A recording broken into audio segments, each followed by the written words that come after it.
الشيطان الرجيم. بسم الله الرحمن الرحيم. رب اشرح لي صدري ويسر لي أمري واحلل عقدة من لساني يفقه قولي.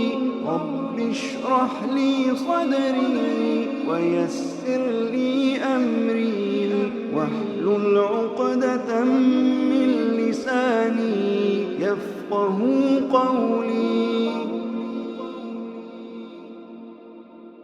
الحمد لله رب العالمين والعاقبة للمتقين محمد وعلى آله وصحبه أجمعين أما بعد أعوذ بالله من الشيطان الرجيم بسم الله الرحمن الرحيم أفلا يتدبرون القرآن أم على قلوب أقفالها. محترم حاضرین، اصول الفقہ کے متعلق یہ درس ہمارا چل رہا ہے، اور آج کا جو درس ہے اس میں ہم بات کریں گے احکام وضعیہ کے تعلق سے۔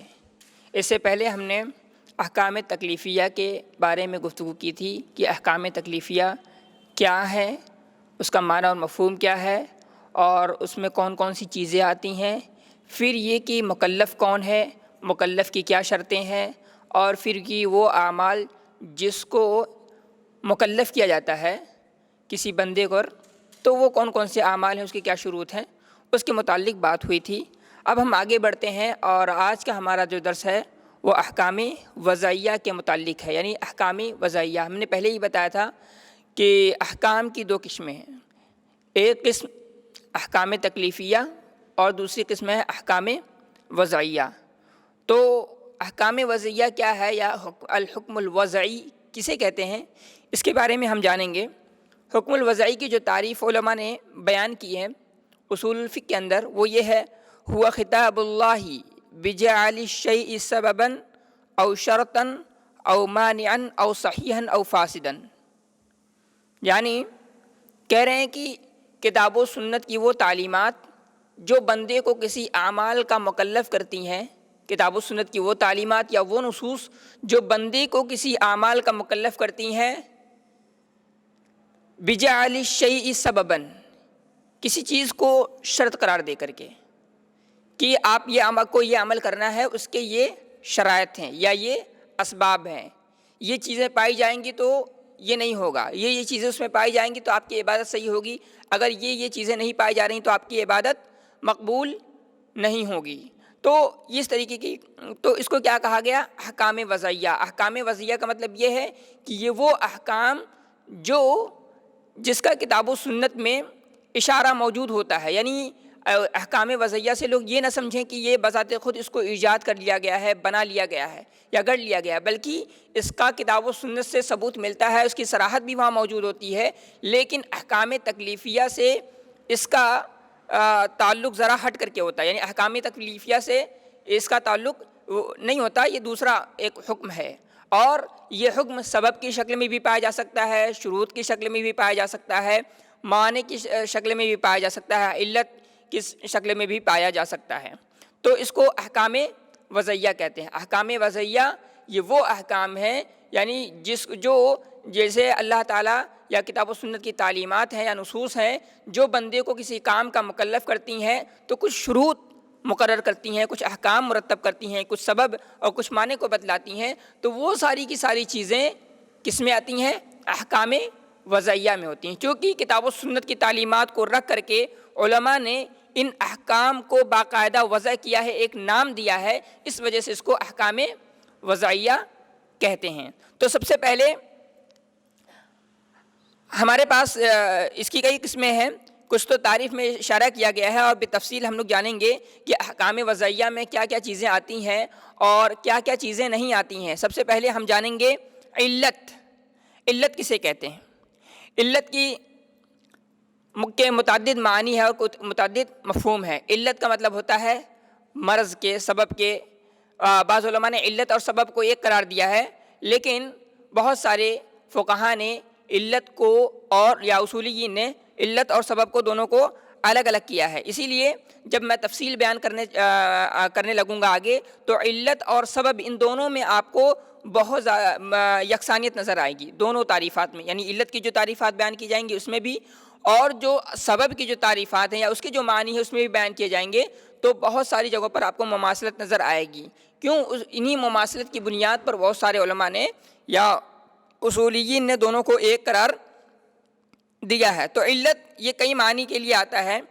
ایک معنی ہے ما یوجب الحکم لا محالہ، ما یوجب الحکم لا محالہ، یعنی علت کا ایک معنی یہ بھی آتا ہے. جیسے کہ مزید وضاحت کرتے ہوئے علماء نے لکھا ہے وَهُوَ الْمَجْمُوعُ الْمُرَكَّبُ مِن مُقْتَضَى الْحُكْم، یعنی وہ چیزیں وہ جو مختلف جو حکم کے مقتضا کا ایک مرکب ہو، یعنی حکم کا کے جو تقاضے ہوتے ہیں وہ الگ الگ ہوتے ہیں. جیسے مثال کے طور پر آپ نماز کو لیں، نماز کے کچھ شروط بھی ہوتے ہیں، نماز کا محل بھی ہوتا ہے، نماز کو ادا کرنے والے لوگ یعنی اس کے اہل بھی ہوتے ہیں. تو ظاہر ہے اگر شروط بھی پائے جا رہے ہیں، وقت بھی پایا جا رہا ہے، محل بھی پایا جا رہا ہے، پھر یہ کہ اس کے ساتھ ساتھ جو نماز یعنی جو عبادت کو انجام دینے والے ہیں وہ لوگ بھی موجود ہیں، تو ساری چیزیں جب پائی جا رہی ہیں تو اب کیا کرنا ہے؟ اب نماز پڑھنی ہے، عبادت کو انجام دینا ہے. تو اب یعنی یہاں علت اس معنی میں استعمال ہوتا ہے کہ عبادت کے سارے تقاضے جہاں پورے ہو رہے ہوں، جہاں سارے شروط پائے جا رہے ہوں، سارے اسباب پائے جا رہے ہوں اور تمام موانع وہاں نہ پائے جا رہے ہوں، تو پھر کیا تقاضا کرتا ہے؟ ان ساری چیزوں کا موجود ہونا اس بات کا تقاضا کرتا ہے کہ اس عمل کو انجام دینا ہے. اور یہی ان کا موجود ہونا یہ کیا ہے؟ یہ علت ہے، یہ سبب ہے یا علت ہے، علت کہہ سکتے ہیں. تو یہ علت ہے. اس کے بعد ایک دوسرا معنی ہے الحکمہ، یعنی علت کا ایک مفہوم حکمت کے معنی میں بھی ہوتا ہے. جیسے شراب کو اللہ تعالیٰ نے حرام قرار دیا، یا ایھا الذین آمنوا انما الخمر والمیسر والانصاب والازلام رجز من عمل الشیطان. تو شراب کو حرام قرار دے دیا گیا. تو جہاں ایک سوال ذہن میں آتا ہے کہ شراب کو کیوں حرام قرار دیا گیا، اس کی حکمت کیا ہے، یعنی علت کیا ہے، وجہ کیا ہے، سبب کیا ہے. تو اس میں جو علت ہے، جو سبب ہے وہ کیا ہے؟ کیونکہ اس میں نشہ پایا جاتا ہے. تو اسی لوگوں عقل کی سلامتی کے پیش نظر اور لوگوں کو اسکار یعنی نشے سے بچانے کے لیے اللہ تعالیٰ نے اس کو یا ہماری شریعت نے اس کو حرام قرار دیا ہے. تو کبھی کبھار علت یہ حکمت کے بھی معنی میں آتا ہے. شراب حرام ہے، کیوں حرام ہے؟ اس کی علت کیا ہے، یعنی اس کی حکمت کیا ہے؟ بتایا گیا اسکار یعنی نشہ ہے. اسی طریقے سے علت کا ایک مفہوم یہ بھی آتا ہے، ایک معنی یہ بھی ہے العلت التی تخلف شروطها یا او وجد موانعها. کہتے ہیں علت اسے بھی کہتے ہیں جس کے کچھ شروط نہ پائے جائیں اور یا کوئی معنی یعنی کوئی معنی یعنی کوئی رکاوٹ درمیان میں آ جائے. جیسے مثال دی ہے علماء نے کالیمین مع عدم الحنس بالنسبۃ لوجوب الکفارہ، یعنی جیسے انسان قسم کھاتا ہے، قسم کھانے کا قسم کا کفارہ کیا ہے؟ قسم کا کفارہ ہے کہ انسان 10 مسکین کو کھانا کھلائے، انہیں کپڑا پہنائے اور ایک غلام کو آزاد کرے. فکفارتہ اطعام 10 مساکین من اوسط ما تطعمون اہلیکم او کسوتہم او تحریر رقبہ. تو یہ 3 چیزیں اس میں بیان کی گئی ہیں. بہرحال تو یہاں قسم کھایا گیا، لیکن اب قسم کا کفارہ کیا ہے؟ یہ جو 3 چیزیں میں نے آپ کے سامنے بتلائی ہیں. لیکن کفارہ کب ادا ہوگا؟ جب انسان قسم توڑے گا تب تو اب یہاں پر جو ہے قسم نہیں توڑ رہا، یعنی شروط پائے جا رہے ہیں، شروط پائے جا رہے ہیں. تو ان شروط کے پائے جانے کی وجہ سے یا پھر یہ کہہ سکتے ہیں کہ موانع یا معنی پائے جا رہا ہے، یعنی انسان قسم نہیں توڑ رہا ہے. تو قسم نہیں توڑے گا تو کفارہ لازم نہیں ہوگا. تو ظاہر ہے قسم نہ توڑنا یہ معنی ہے اور اس کی وجہ سے اس پر کفارہ لازم نہیں ہوگا. تو اس کو علماء نے کہا العلت التی تخلف شروطها او وجد موانعها، یعنی وہ علت وہ ہے جس کے کچھ شروط نہ پائے جائیں اور اسی طریقے سے کوئی معنی پایا جائے. جیسے میں نے بتایا کہ یہ قسم کا کفارہ ہے، 3 چیزیں جو میں نے ابھی گنائی ہیں، لیکن وہ کفارہ کب ادا ہوگا؟ جب یہ شرط ختم ہو جائے گا، جب یہ شرط نہیں پایا جائے، یعنی ہنس کا نہ پایا جانا، یعنی انسان قسم نہ توڑے گا تو ظاہر کفارہ کیسے ادا کرے گا؟ تو یہاں ہنس نہیں پایا جا رہا ہے، اس وجہ سے کفارہ بھی نہیں دینا پڑے گا۔ اسی طریقے سے یہ تو 3 معنی ہوئے العلت کے، جس کے بارے میں نے آپ کے سامنے رکھا۔ اس کے بعد ہم آگے بڑھتے ہیں احکام وضعیہ کی جو دوسری قسم ہے، جسے ہم اور آپ سبب کے نام سے جانتے ہیں۔ تو سبب کو عربی میں کہا جاتا ہے الحبل، یعنی سبب یہ رسی کے معنی میں ہے، مضبوط رسی جو ہوتی ہے اس کے معنی میں ہے۔ اللہ تعالیٰ نے اس کا استعمال قرآن میں، سبب کا استعمال قرآن میں رسی کے معنی میں کیا ہے۔ فَلْيَمْدُدْ بِسَبَبٍ إِلَى السَّمَاءِ، اللہ تعالیٰ نے کہا فَلْيَمْدُدْ بِسَبَبٍ إِلَى السَّمَاءِ، انہیں چاہیے کہ وہ آسمان کی طرف رسی کو پھینکیں، رسی کو پھیلائیں، دراز کریں۔ تو یہاں سبب کس معنی میں ہے؟ سبب رسی کے معنی میں ہے، تو یہ لغوی اعتبار سے ہے۔ تو بہرحال لیکن یہاں فقہی اعتبار سے، اصولی اعتبار سے علماء نے اس کو 3 معنی میں تقسیم کیا ہے، 3 یا 4 معنی میں تقسیم کیا ہے، ہر ایک پر انشاءاللہ مختصر روشنی ڈالی جائے گی۔ تو پہلی قسم ہے، یہاں سبب ایک معنی میں استعمال ہوتا ہے علامت کے، یعنی سبب کو کہا جاتا ہے کہ یہ علامت کیا، العلامت المعرفۃ للحکم، یعنی وہ علامت جو حکم کو بتلاتی ہے۔ جیسے مثال سے یوں سمجھیں کہ سورج کا ڈوبنا، سورج کا ڈوبنا یہ انسان پر افطار کرنا لازم کر دیتا ہے، ٹھیک ہے؟ سورج کو ڈوبنا یہ کیا ہے؟ یہ سبب ہے افطار کرنے کا۔ انسان افطار کب کرے گا؟ انسان افطار اس وقت کرے گا جب سورج ڈوبے گا۔ سورج سر پر ہے یا ڈھل رہا ہے یا ڈھلنے کو ہے یا پھر وہ غروب ہونے جا رہا ہے یا غروب ہونے کو ہے، تو اس پر نہیں آگا۔ جب تک سورج نہیں ڈوبے گا تو سورج کا ڈوبنا یہ سبب ہے۔ کس بات کا سبب ہے؟ یعنی یہ علامت ہے، یہ پہچان ہے، یہ نشانی ہے اس بات کی کہ ہاں اب افطار کر لینا ہے۔ تو سبب کس معنی میں استعمال ہوتا ہے؟ سبب کا ایک معنی علامت کے ہوتے ہیں، العلامہ المعرفۃ للحکم۔ دوسرا معنی ہے، کہتے ہیں سبب اس علت کے معنی میں، السبب بمعنى العلة المستكملة شروطها والمنفية موانعها، یعنی کہتے ہیں کہ سبب کبھی کبھار اس علت کے معنی میں ہوتا ہے جس کے تمام شروط پائے جاتے ہیں اور تمام موانع نہیں پائے جاتے ہیں۔ کبھی کبھار سبب اس علت کے معنی میں ہوتا ہے جس کے سارے شروط پائے جاتے ہیں اور جتنے موانع ہوتے ہیں وہ ساری کی ساری چیزیں نہیں پائی جاتی ہیں۔ جیسے، اور اسی کو علماء نے کہا ہے کہ ما یلزم من وجودہ الوجود، کہ جس کے وجود سے وجود لازم آئے، اور ومن عدمہ العدم، اور اس کے نہ پائے جانے سے نہ پایا جانا لازم آئے۔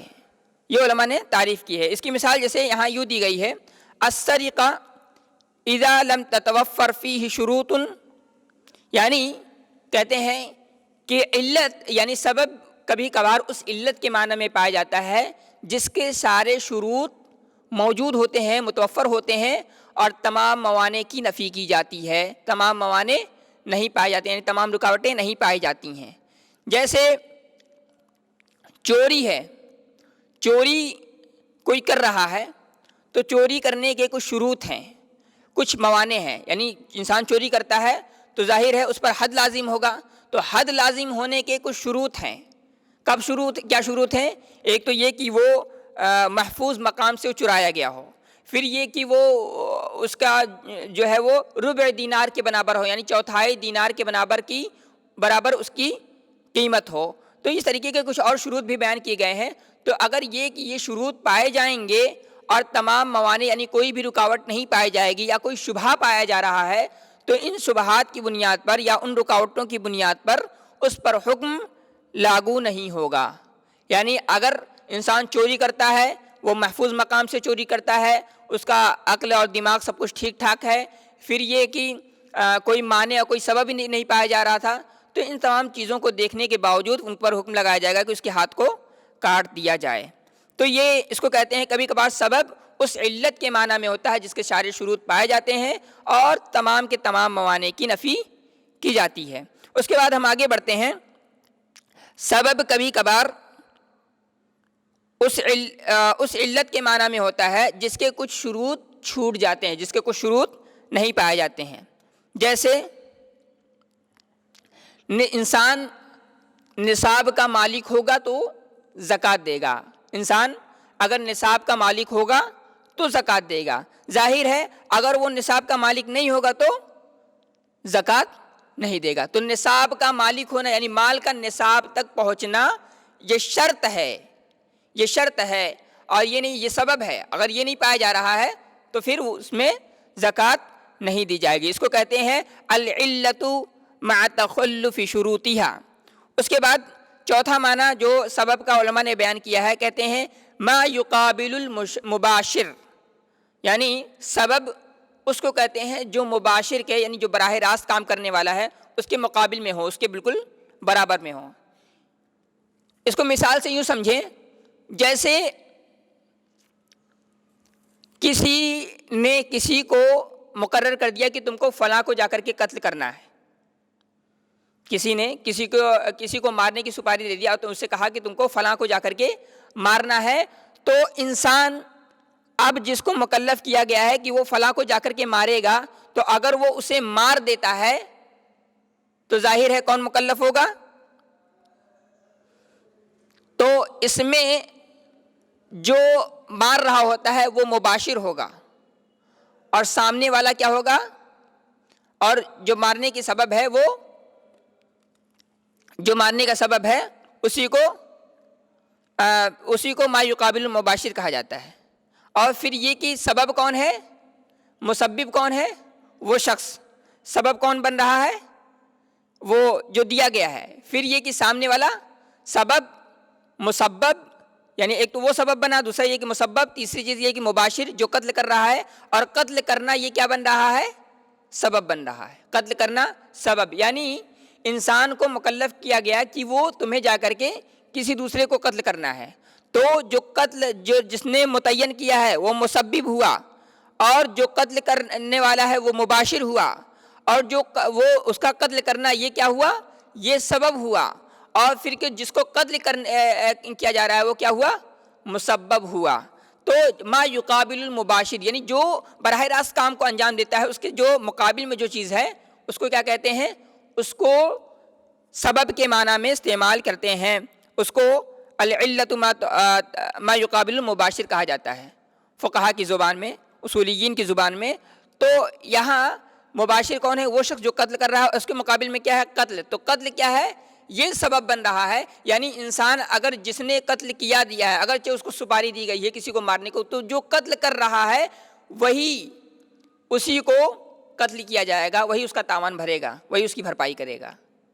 تو یہ قاعدہ ہے۔ تو یہاں سبب کتنے معنوں میں استعمال ہوا، سبب کل 4 معنی میں استعمال ہوا۔ ایک تو یہ کہ سبب علامت کے معنی میں استعمال ہوتا ہے، دوسرا یہ کہ سبب کبھی کبھار اس علت کے معنی میں ہوتا ہے جس کے تمام شروط پائے جاتے ہیں اور تمام موانع نہیں پائے جاتے ہیں۔ اسی طریقے سے اس علت کے معنی میں ہوتا ہے جس کے کچھ شروط نہیں پائے جاتے ہیں۔ اسی طریقے سے ما یقابل المباشر جو براہ راست کام کرنے کے جو مباشر کے مقابل میں ہوتا ہے۔ مباشر کیا ہے اس کی میں نے وضاحت آپ کے سامنے رکھ دی ہے۔ اس کے بعد ہم آگے بڑھتے ہیں، علت ہو گیا، سبب ہو گیا، اور اس کے بعد اب آتی ہے باری شرط کی۔ شرط کسے کہتے ہیں؟ شرط کا معنی عربی زبان میں ہوتا ہے علامت کے۔ شرط کسے کہتے ہیں؟ علامت کے، نشانی کے۔ اور اللہ تعالیٰ نے اس کا قرآن میں استعمال کیا، فقط جاء اشراطها، یعنی قیامت کے سلسلے میں پوچھا گیا کہ قیامت کب آئے گی، کیا ہے، کیا وہ ساری چیزیں، تو اللہ تعالیٰ نے کہا فقط جاء اشراطها، کہ اس کی نشانیاں آ گئی ہیں، اس کی نشانیاں واضح ہو گئی ہیں۔ تو اشراط الساعہ یعنی قیامت کی نشانیاں یہ کہا جاتا ہے۔ تو شرط جمع اشراط یعنی نشانی، علامت، پہچان۔ تو شرط کی جو علماء نے تعریف کی ہے فقہا نے، وہ کہتے ہیں ما یلزم من وجودہ لذاتہ وجود، یعنی جس کے بذات خود وجود سے وجود لازم ہے۔ یعنی اگر شرط پایا جائے گا تو ظاہر ہے مشروط بھی پائی جائے گی، یعنی جس کے لیے شرط لگایا گیا ہے۔ ولا عدم، اور کبھی کبھار ایسا ہوتا ہے کہ شرط پایا جاتا ہے لیکن مشروط نہیں پائی جاتی. جیسے مثال سے یوں سمجھے کہ طہارت یعنی پاکی یہ نماز کے لیے شرط ہے، طہارت یہ نماز کے لیے شرط ہے. تو اب ظاہر ہے طہارت پائی جائے گی تو انسان نماز پڑھ سکتا ہے، لیکن یہ ضروری نہیں ہے کہ انسان پاک ہو اور نماز بھی پڑھے. تو کبھی کبھار ایسا بھی ہوتا ہے کہ انسان پاک بھی ہو اور نماز نہ بھی پڑھے. تو وہی وہ کہہ رہے ہیں کہ ما یلزم من وجودہ لذاتہ وجود، ما یلزم من وجودہ لذاتہ وجود ولا عدم، یعنی جس کے بذات خود وجود سے وجود لازم آئے اور جس کے پائے جانے سے ضروری نہیں ہے کہ وہ چیز بھی پائی جائے. یہ میں نے آپ کے سامنے مثال سے واضح کر دی. اس کے بعد شرط کا تعلق دو چیزوں سے ہوتا ہے. بعض شروط ایسے ہوتے ہیں جو واجب سے جن کا تعلق ہوتا ہے، براہ راست ان کا واجب سے تعلق ہوتا ہے. جیسے ظہر کی نماز پڑھنی ہے تو سورج کا زوال پذیر ہونا ضروری ہے، اور یہ شرط ہے. یعنی جب زوال پذیر ہوگا، اگرچہ آپ حالت طہارت میں ہیں لیکن اگر سورج زوال پذیر نہیں ہوا تو آپ ظہر کی نماز نہیں ادا کر سکتے. تو ظہر کی نماز پڑھنے کے لیے آپ کو انتظار کرنا پڑے گا. کب؟ اس وقت کا جب سورج ڈھلنے لگ جائے. اسی طریقے سے تو اس کو کہتے ہیں، تو یہ شرط الوجوب ہے. اب بعض شروط ایسے ہوتے ہیں جو عبادت کی صحت کے لیے ضروری ہوتے ہیں، یعنی عبادت کی درستگی کے لیے ضروری ہوتے ہیں. جیسے کہ نماز کے لیے طہارت شرط ہے، اگر طہارت نہیں ہوگی تو نماز بھی صحیح نہیں ہوگی. تو بعض شروط ایسے ہوتے ہیں جن کا تعلق ڈائریکٹ وجوب سے ہوتا ہے، عملی وجوب سے ہوتا ہے، اور بعض کا تعلق عبادت کی صحت سے ہوتا ہے. اس کی میں نے مثال آپ کے سامنے واضح کر دی ہے. اس کے بعد ہم آگے بڑھتے ہیں کہ یہ تو شرط کی بات ہوئی. شرط کسے کہتے ہیں، شرط کی تعریف کیا ہے، شرط کی مثال آپ کے سامنے. پھر شرط کی کتنی قسمیں ہیں وہ میں نے آپ کے سامنے بیان کر دیا. لیکن شرط کی علماء نے کچھ دوسرے اعتبار سے بھی تقسیم کی ہے، میں بھی اس کو بھی آپ کے سامنے رکھنا مناسب سمجھتا ہوں. تو شرط کی کچھ شروط ایسے ہوتے ہیں جو عقلی ہوتے ہیں، یعنی جنہیں عقل سے انسان خود بخود سمجھ لیتا ہے.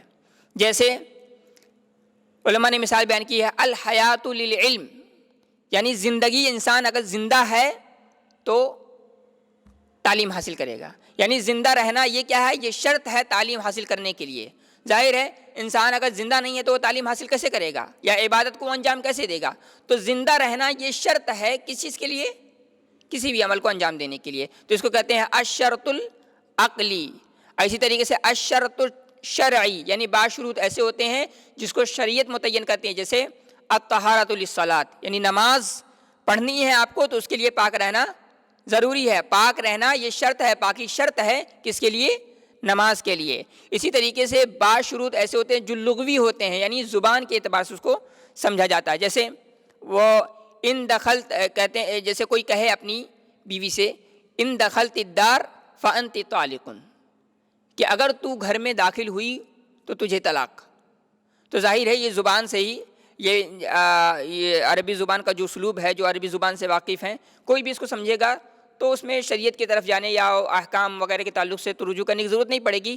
تو یہ اتنا سنتے ہی وہ سمجھ جائے گی کہ سامنے والا کیا بات کرتا ہے. اس کو کہتے ہیں لغوی.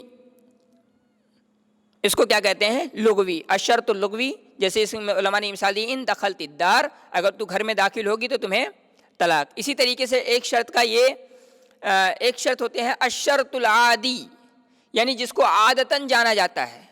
جیسے گھر ہے اور گھر کے اوپر چھت ہوتا ہے، تو ظاہر ہے آپ کو چھت پر چڑھنا ہے تو اس کے لیے سیڑھی کا پایا جانا ضروری ہے.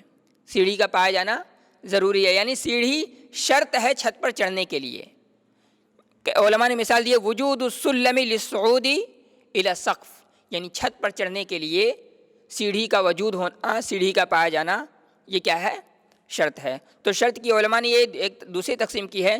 اس کو کل 4 قسموں میں بانٹا ہے. الشرط العقلی جیسے الحیات للعلم، الشرط الشرعی الطہارۃ للصلاۃ، الشرط اللغوی ان دخلت الدار فانت طالق، الشرط العادی وجود السلم للصعود الى السقف، اس کے بعد ہم آگے بڑھتے ہیں. یہ تو شرط کی بات ہوئی اور شرط کی چیزیں کیا کیا ہے اور اس میں کیا کیا چیزیں داخل ہیں کیا داخل نہیں ہیں میں نے آپ کے سامنے رکھ دیا. اب ہم آگے بڑھتے ہیں.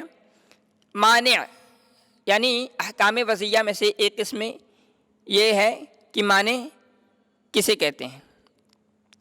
تو مانع کا مطلب ہوتا ہے الحاجز. مانع کا مطلب ہوتا ہے الحاجز یعنی وہ جو رکاوٹ پیدا کر دے, انسان کو کسی کام کو کرنے سے روک دے, اسے کہتے ہیں مانع. علماء نے اس کی جو تعریف کی ہے, لا یلزم من عدمہ وجود, لا یلزم من عدمہ وجود, جس کے نہ پائے جانے سے وجود کا ہونا لازم نہ ہو. ٹھیک ہے. ولا عدم, اور نہ ہی اس کے معنی کے پائے جانے سے اس کا وجود ہونا ضروری ہو. کہہ رہے ہیں ولکنہ یلزم من وجودہ عدم الحکم, لیکن اس کے وجود سے یعنی اس کے پائے جانے سے حکم کا نہ پایا جانا ضروری ہو جائے گا. جیسے یہاں علماء نے اس کی مثال دی ہے معنی کی الحیض للصلاۃ, یعنی جیسے حیض ہے, عورتوں کو ماہواری آتی ہے, تو اس میں احکام کیا ہے کہ اگر عورتیں حالت حیض میں ہوں گی تو وہ نماز نہیں پڑھ سکتی ہیں, وہ نماز نہیں پڑھ سکتی ہیں. حیض میں حالت حیض میں ہونا یہ رکاوٹ ہے, یہ مانع ہے کس کے لیے؟ نماز کی ادائیگی میں. تو حیض کیا ہوا؟ مانع ہوا. تو کہہ رہے ہیں کہ لا یلزم من عدمہ وجود, کہ جس کے نہ پائے جانے سے وجود کا پایا جانا ضروری نہیں. یعنی انسان اگر یہ کہ وہ حالت حیض میں نہیں ہے, اس کا مطلب یہ نہیں ہے کہ وہ عبادت کرے گی, ضروری تو نہیں ہے, وہ پڑھ بھی سکتی ہے, نماز نہیں بھی پڑھ سکتی ہے. تو کبھی کبھار ایسا ہوتا ہے کہ معنی پائے جاتے ہیں, معنی یعنی اگر پایا جا رہا ہے تو عبادت انجام نہیں دی جا سکتی, کوئی کام نہیں کیا جا سکتا. لیکن اگر معنی نہیں پایا جا رہا ہے, معنی نہیں پایا جا رہا ہے, تو اس سے یہ بھی لازم نہیں آتا کہ عبادت کو انجام دیا جائے گا. تو انہوں نے یہی علماء نے جو مثال دی ہے الحیض للصلاۃ, یعنی اگر عورتیں حالت حیض میں ہوں گی تو وہ نماز نہیں پڑھیں گی. کبھی کبھار ایسا بھی ہوتا ہے حالت طہارت میں ہوتی ہیں لیکن نماز نہیں پڑھتی ہیں, اور عورتیں حالت طہارت میں ہوتی ہیں لیکن روزہ نہیں رکھتی ہیں. تو یہ معنی کی بات ہوئی. اب معنی کی جو علماء نے تقسیم کی ہے وہ اس کی کل 3 قسمیں میرے سامنے ہیں. تو ایک قسم ہے المانع للدوام والابتداء, یعنی ایک ایسا معنی ہوتا ہے جو ہمیشہ انسان کو کام سے روکتا ہے, اس کام کو کرنے سے روکتا ہے, اور یہ ابتدا سے بھی روکتا ہے, یعنی کسی کام کو آغاز کرنے سے بھی روکتا ہے. اس کی علماء نے مثال دی ہے جیسے الرضاع للنکاح. الرضاع للنکاح, علماء نے یہاں اس کی جو مثال بیان کی ہے بہت ہی واضح ہے اور صریح ہے. کیا ہے وہ؟ کہ رضاعت یہ نکاح میں مانع ہے, رکاوٹ ہے. یعنی اگر آپ کسی لڑکی سے شادی کرنا چاہتے ہیں یا کوئی لڑکی کسی لڑکے سے شادی کرنا چاہتی ہے, تو یہ پتہ چل گیا کہ وہ میرا رضاعی بھائی ہے, وہ میرا رضاعی بھائی ہے, یہ لڑکی کو پتہ چل گیا کہ وہ میری رضاعی بہن ہے, تو جس وقت اس نے دودھ پیا تھا اس وقت سے لے کر کے یہ ہمیشہ تک کے لیے یہ ممنوع ہو گیا, اس کے لیے یہ حرام ہو گیا کہ اس کے ساتھ نکاح کر سکتے, اس کے ساتھ نکاح نہیں ہو سکتا. تو اس کو کہتے ہیں المانع للدوام والابتداء معا, یعنی کہ آپ ابتدا میں بھی وہ چیزیں ممنوع تھی اور یہ اخیر تک یہ ممنوع ہوں گی. اسی طریقے سے معنی کی ایک دوسری قسم ہے المانع للابتداء فقط دون الدوام. المانع للابتداء فقط دون الدوام, یعنی وہ رکاوٹیں جو ابتدا میں ہوتی ہیں, یعنی شروع میں ہوتی ہیں کہ اس کو روک دیا جاتا ہے, لیکن وہ ہمیشہ وہ رکاوٹ نہیں بنی ہوتی ہیں. اس کی مثال جیسے حالت احرام میں ہے, انسان حج کرنے گیا, حج یا عمرہ کرنے, تو حالت احرام میں جب تک ہے, جب سے احرام اس نے پہنا ہے, اس کے لیے نہ نکاح کرنا جائز ہے, نہ نکاح کرانا جائز ہے, نہ پیغام نکاح دینا جائز ہے, کچھ بھی جائز نہیں ہے. لیکن یہ کب تک ہے؟ جب تک وہ حالت احرام میں ہے. جیسے ہی وہ حالت احرام سے باہر نکلے گا اس کے لیے سب کچھ حلال ہو جائیں گی, وہ نکاح کر سکتا ہے, نکاح کرا بھی سکتا ہے اور خطبہ وغیرہ بھی دے سکتا ہے. تو اس کو کہتے ہیں المانع للابتداء فقط دون الدوام. تیسری قسم ہے معنی کی المانع للدوام دون الابتداء، المانع للدوام دون الابتداء، اس کی یعنی ایسی رکاوٹ جو ہمیشہ ہمیش کے لیے ہو لیکن ابتدا کرنا منع نہیں ہے۔ اس کو مثال سے یوں سمجھے، جیسے کسی نے اپنی بیوی کو طلاق دے دی، طلاق ہو گیا، وہ عدت گزارنے کے بعد وہ اپنے گھر چلی گئی۔ اب ظاہر ہے آپ اس کے ساتھ اگر رہنا چاہتے ہیں تو اب طلاق ہو جانے کی صورت میں تو آپ اس کے ساتھ نہیں رہ سکتے، آپ کے لیے ضروری ہے بلکہ لازم ہے یا پھر آپ کو دوبارہ نکاح کرنا پڑے گا۔ آپ پہلے والے نکاح یعنی جس کا طلاق واقع ہو گئی جس کی، تو اس بنیاد پر، پہلے والے نکاح کی بنیاد پر آپ اس کے ساتھ نہیں رہ سکتے، بلکہ آپ کو نئے سرے سے نکاح کرنا پڑے گا۔ تو اس کو علماء نے کہا ہے المانع للدوام دون الابتداء، یعنی تو یہاں یہ بتایا گیا کہ پہلا جو نکاح تھا اس کو دوام حاصل نہیں ہے، یعنی اس بنیاد پر آپ نہیں رہ سکتے، آپ کو ابتدا کرنے کی اجازت ہے، یعنی آپ نئے سرے سے نکاح کریں گے تو آپ کے لیے جائز ہو جائے گی، اور آپ کے لیے آپ کو اس کے ساتھ رہنا آپ کے لیے جائز ہو جائے گا، درست ہو جائے گا۔ تو اس کو علماء معنی سے کہتے ہیں۔ اسی طریقے سے احکام وضعیہ کی ایک قسم ہے جس کو بیان کیا گیا تھا، الصحیح الفاسد۔ صحیح کسے کہتے ہیں؟ صحیح کہتے ہیں الصحیح السلیم من المرض، صحیح کہتے ہیں وہ شخص جو بیمار نہ ہو، جو بیماری سے محفوظ ہو، جس کے اندر کوئی نقص نہ پایا جائے، اس کو صحیح کہتے ہیں۔ تو عبادت صحیح کیسے ہوتی ہے؟ عبادت صحیح ایسی ہوتی ہے، اس کی جو علماء نے تعریف کی ہے، شیخ عثیمین نے خاص طور سے ما ترتبت آثار فعلہ علیہ، یعنی کہ وہ چیزیں جس کے کرنے کے آثار بندے پر مرتب ہوتے ہیں، یعنی اب چاہے وہ عبادت ہو یا عقد ہو، یعنی عہد و پیمان ہے، نکاح کی صورت میں ہو یا بیع و شراء کی صورت میں ہو، عقود کی مختلف شکلیں ہیں۔ بہرحال تو جس کے کرنے، یعنی وہ چیزیں جس کے کرنے کا اثرات بندے پر مرتب ہوتے ہیں، یعنی بندہ اگر وہ کر لیتا ہے تو اس کے اثرات اس پر مرتب ہوتے ہیں، چاہے وہ عبادت ہو یا عقد ہو۔ مثال سے یوں سمجھیں، جیسے کہ انسان نماز پڑھتا ہے، نماز پڑھ لیا تو ظاہر ہے اب اس سے دوبارہ مطالبہ نہیں کیا جائے گا کہ آپ نماز پڑھیے۔ پھر یہ کہ اس کے بعد یعنی نماز پڑھ لینے کے بعد وہ بری ہو جائے گا۔ کس سے بری ہو جائے گا؟ کہ اسے نماز پڑھنی ہے، یعنی جو اس پر حکم لاگو تھا، جو اس پر یہ حکم تھا کہ اسے نماز پڑھنی ہے، تو نماز پڑھنی ہے تو یہ ظاہر ایک ذمہ تھا، تو اس ذمے کو ادا کرنے کے بعد وہ بری الذمہ ہو جائے گا۔ پھر یہ کہ اس سے دوبارہ مطالبہ نہیں کیا جائے گا کہ آپ نماز پڑھیے۔ اس کا فائدہ کیا ہے کہ ایک چیز یہ ہے کہ براءۃ الذمہ، انسان بری الذمہ ہو جاتا ہے، اور دوسری چیز یہ کہ اس سے دوبارہ مطالبہ نہیں کیا جاتا۔ اسی طریقے سے عقود کی مثال آپ لے لیں، عقد کی مثال، جیسے شادی ہے، تو شادی اگر آپ کر رہے ہیں تو پھر یہ کہ شادی صحیح کب ہوگی؟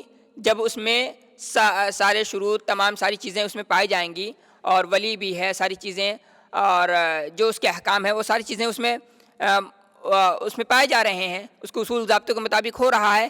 پھر یہ کہ تب کیا ہوگا؟ آپ کا نکاح مکمل ہوگا، اور یعنی نکاح آپ کا صحیح ہوگا، اور اس سے استفادہ آپ کے لیے جائز ہو جائے گا۔ اس سے استفادہ یعنی آپ کی جو منکوحہ ہے وہ آپ کے لیے جائز ہو جائے گی، اور آپ اس سے متمتع ہو سکتے ہیں۔ تو یہ علماء نے بیان کیا ہے، یعنی وہ چیزیں چاہے عقود کی شکل میں ہوں، چاہے جس بھی شکل میں ہو، چاہے عبادت ہو چاہے عقد ہو، اگر وہ انسان اس کو کر رہا ہے اور اس کے کرنے کے بعد اس سے اس کا ذمہ بری نہیں ہوا، یعنی وہ بری الذمہ نہیں ہوا، تو ظاہر ہے وہ چیزیں صحیح نہیں ہوں گی۔ جیسے انسان نماز پڑھ رہا ہے، بلا طہارت نماز پڑھے تو اس کی نماز نہیں ہوگی۔ کیوں؟ اس لیے کہ وہ بری الذمہ نہیں ہوا، اس نے طہارت کی حالت میں نماز نہیں پڑھی ہے، اور اس سے دوبارہ مطالبہ بھی کیا جائے گا کہ نئے سرے سے آپ کو نماز پڑھنی ہے۔ اس کی مثال آپ یوں لے سکتے ہیں، جیسے اللہ کے نبی صلی اللہ علیہ وسلم نے کہ ایک مرتبہ ایسے مسجد میں تھے، اور ایک شخص آیا، وہ جلدی جلدی نماز پڑھ رہا تھا، نہ رکوع صحیح ڈھنگ سے کر رہا ہے، نہ سجدہ صحیح ڈھنگ سے کر رہا ہے، بہت جلدی جلدی تیزی تیزی نماز پڑھ رہا تھا۔ اللہ کے رسول صلی اللہ علیہ وسلم نے اس کو بلایا، کہا کہ ارجع فصلی فإنک لم تصلی، جاؤ جا کر کے نماز پڑھو اس لیے کہ تم نے نماز نہیں پڑھی ہے۔ تو دو چیزوں کا پایا جانا ضروری ہے، ایک تو یہ کہ انسان جب عبادت کو انجام دے تو انجام دینے کے بعد وہ بری الذمہ ہو جائے، چاہے جو بھی ہے، چاہے عقود کی شکل میں، چاہے معاملات ہو، معاملات بھی اگر طے کر رہا ہے تو اس سے بری الذمہ ہونا ضروری ہے۔ دوسری چیز یہ کہ اس سے دوبارہ مطالبہ نہیں کیا جائے گا، اس سے دوبارہ مطالبہ نہیں کیا جائے گا۔ ایک آخری شکل ہے، اور کچھ اور چیزیں انشاءاللہ اگلی درس میں ذکر کی جائیں گی، لیکن آخری بات ذکر کر کے میں اپنی بات کو ختم کرتا ہوں۔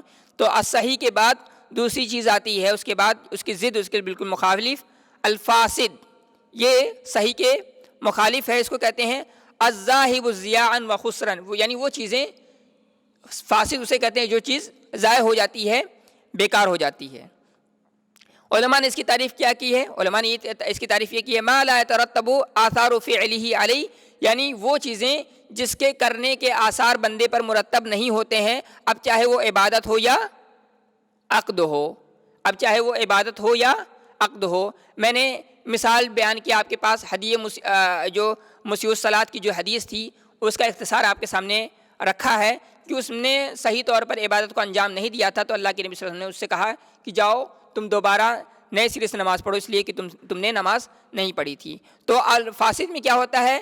اس میں اس شخص سے دوبارہ مطالبہ کیا جائے گا عبادت کرنے کا، پھر یہ کہ یا معاملات ہو تو معاملات دوبارہ کرنے کا مطالبہ کیا جائے گا، پھر یہ کہ اس سے وہ بری الذمہ بھی نہیں ہوگا۔ تو احکام وضعیہ کی کچھ قسمیں تھیں، میں نے آپ کے سامنے اس کو بیان کی ہیں۔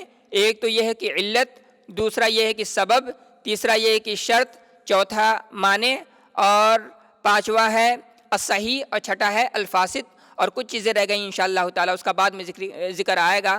اللہ تعالیٰ سے دعا رب العالمین ہم تمام مسلمانوں کو ہم نے جو کچھ سیکھا ہے، سمجھا ہے، اس پر عمل کرنے کی توفیق عطا فرمائے۔ آمین۔ وآخر دعوانا ان الحمد للہ رب العالمین۔